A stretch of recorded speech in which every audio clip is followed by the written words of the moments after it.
This is one of the most wonderful ways that one can transcend one's limitations and arrive at an ultimate possibility.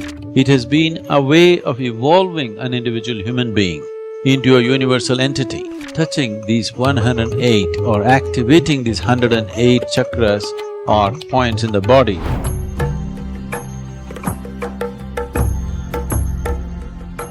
What we refer to as music is a more refined arrangement of these sounds that the creation is already making. The Indian classical music particularly comes from a very deep understanding of the human system, because all our experience of life is essentially happening within us. Light and darkness is happening within us, sound and silence is happening within us, joy and misery is happening within us, agony and ecstasy is happening within us. Every human experience happens only within ourselves, never outside of ourselves. Because we are the basis of our experience, everything that we do is based upon the nature of the self. Because of this, the music identified certain dimensions of the body which are responsive to the sounds that we generate or the sounds that come towards us.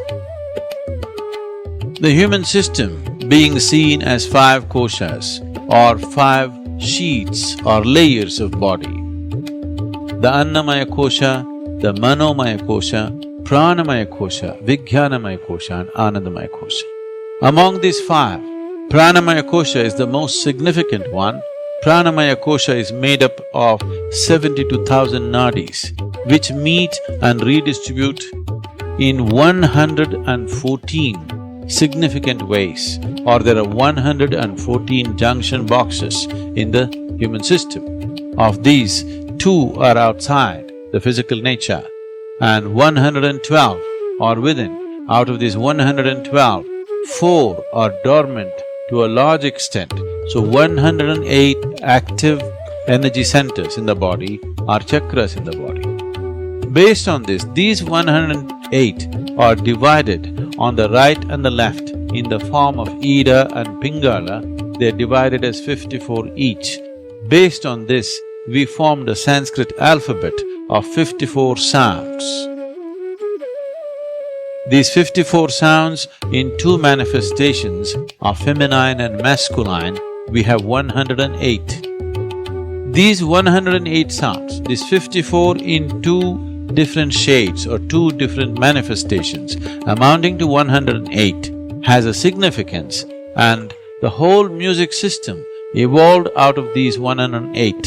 So the Indian classical music essentially is about touching these 108 or activating these 108 chakras or points in the body, which will lead to a natural evolution of the human being to a higher level of consciousness. So music has never been just a form of entertainment, it has been a way of evolving an individual human being into a universal entity. So this dimension of activating the human system, this dimension of allowing the human system to evolve to its ultimate possibility by using these 108 sounds is called as Nada Yoga.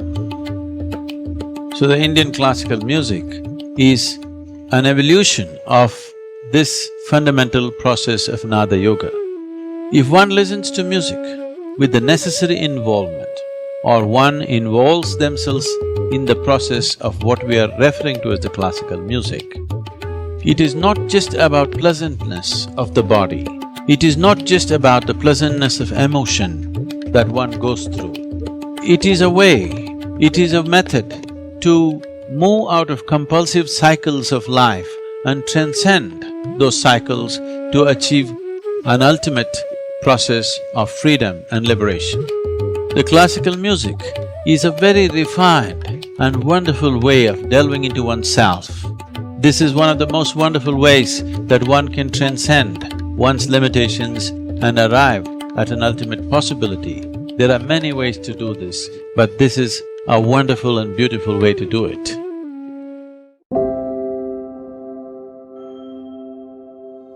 Have you ever seen in a certain experiment that have been conducted that shows how cows produce more milk if you play a certain kind of music? This is just one silly usage of the music, but it is actually true. Music is just a pleasant arrangement of sound. We may add words to the music. Now these words have meaning, but the meaning is non-existential.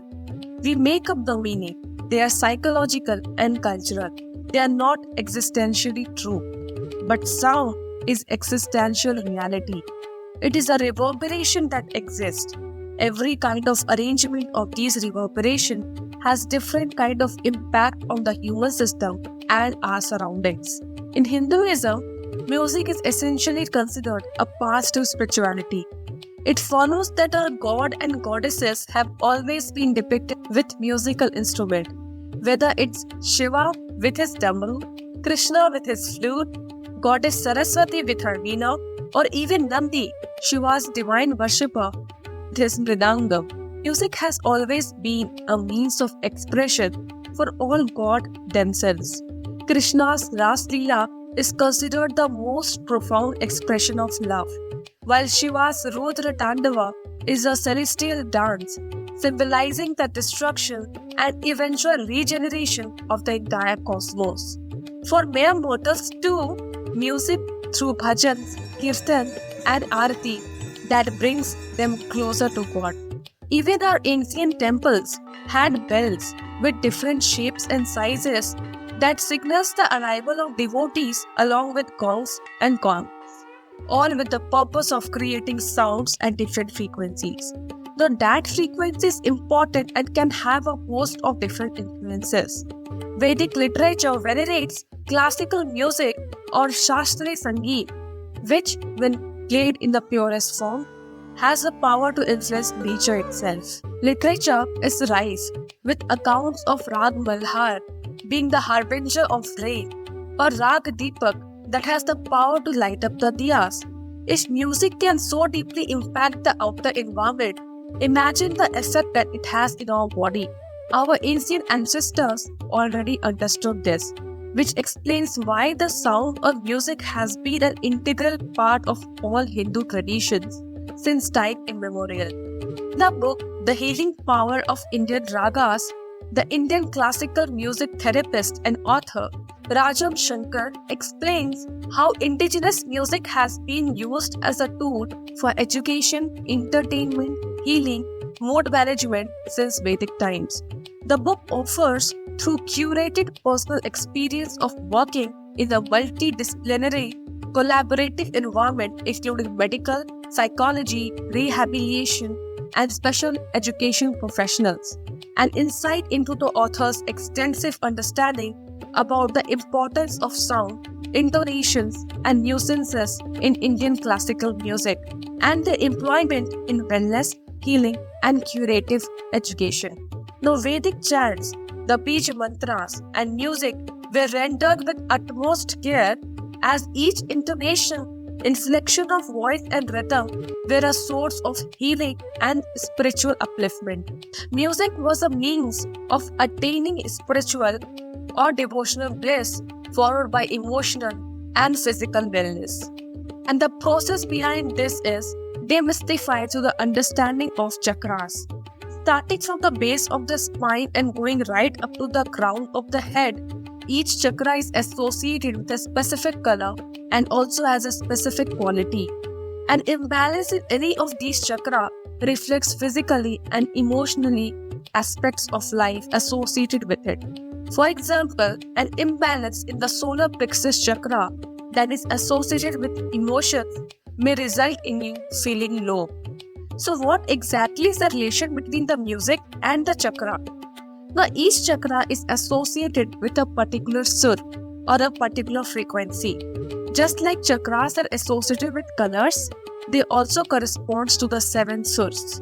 For instance, the Mooladhara chakra, which is at the base of the spine, has a low frequency which would translate to a bass sound. As we go upward, the frequency rises and the sound becomes sharper. The frequencies are also recorded in literature. Depending upon the frequency, a bass instrument like the tabla is more likely to affect your base chakra or the Muladhara chakra, while a more high-pitched frequency instrument such as a flute will affect your upper chakras or the higher chakras. Extremely loud and shrill sounds can also negatively impact your chakras. For instance, you may have experienced a reverberation around your heart if you are listening to a very loud drums. However, researchers on the subject agree that frequency may supersede the impact of the instrument itself, meaning a softer sound from tabla, for example, can have a positive effect on your chakra. According to Shankar, notes from deep within are used to pulsate and vibrate a targeted chakra.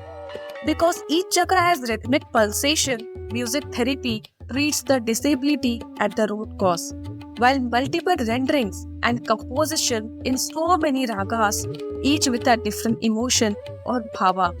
It is for this very reason the Shastriya Sangeet or Indian classical music prescribes different kinds of music and mantras for different times, seasons, or phases of life. For example, the Garbha Sanskar, which literally refers to education in the womb, is an ancient Ayurvedic learning system of mantras and music that is known to aid fetal development. Now, it is now proven that the fetus responds to the sound and can even distinguish voices in the later ones.